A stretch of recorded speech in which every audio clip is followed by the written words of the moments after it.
Hello, I'm Peter Fuller, curator of the Vincent Price Legacy UK, and I welcome you to this special screening of 1959's The Bat, starring Vincent Price and Agnes Moorehead. Now, this spooky old mansion chiller thriller was in fact the fourth film adaptation of Mary Roberts Rhinehart's 1908 novel The Circular Staircase, and was also based on her 1920 stage play The Bat, which was a huge hit at the time.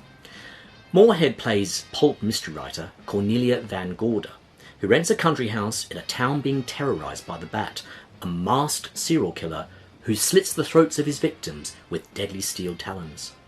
Now, $1 million in securities, embezzled by murdered bank president John Fleming, is hidden somewhere in the house, and the Bat, well, he's after the booty.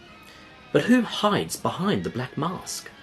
Is it Vincent Price's shifty Dr. Malcolm Wells, who killed Fleming, and is now trying to get Miss Cornelia and her maid Lizzie, played by Lenita Lane, to leave the house?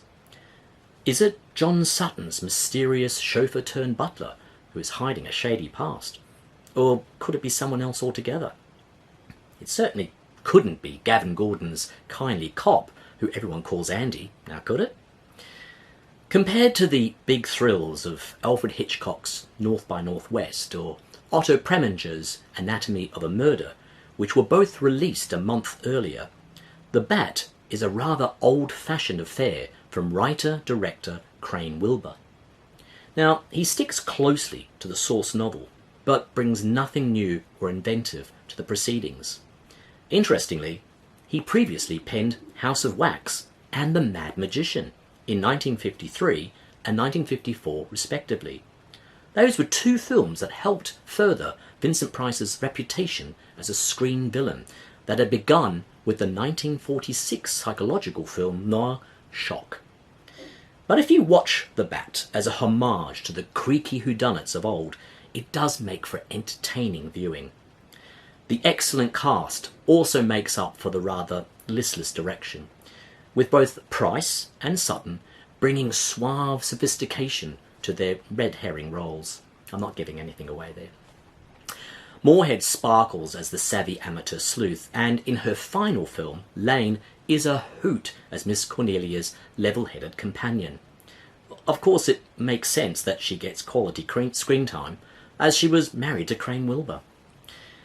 Musty it may be, The Bat is one of the earliest examples of a home invasion thriller, and one of the few films of the era in which it's the women who solve the crime and come out on top. It's also one of only two films in which Moorehead played the lead. The second was the 1972 horror Dear Dead Delilah. In the late 1930s, Moorehead and Price first met as principal performers in Orson Welles' Mercury Theatre, and later appeared together in a 1951 US tour of George Bernard Shaw's Don Juan in Hell. And in the same year, they co-starred in Errol Flynn's adventure misfire, The Adventures of Captain Fabian. Playing one of Miss Cornelia's doomed guests is Darla Hood, a former child star who found fame in the popular Our Gang and Little Rascals shorts of the 1930s. John Sutton, meanwhile, has the honour of being one of Vincent Price's most consistent co-stars. In fact, between 1939 and 1959, they appeared in 8 features together. The Bat, Moorehead and Sutton all appear in Supper with the Stars, my new cookbook in which you can actually watch a classic Vincent Price film while dining on a 2-course menu, based on recipes from the kitchens of both Vincent and 52 of his co-stars. It's available now from Amazon. Well, enjoy the show.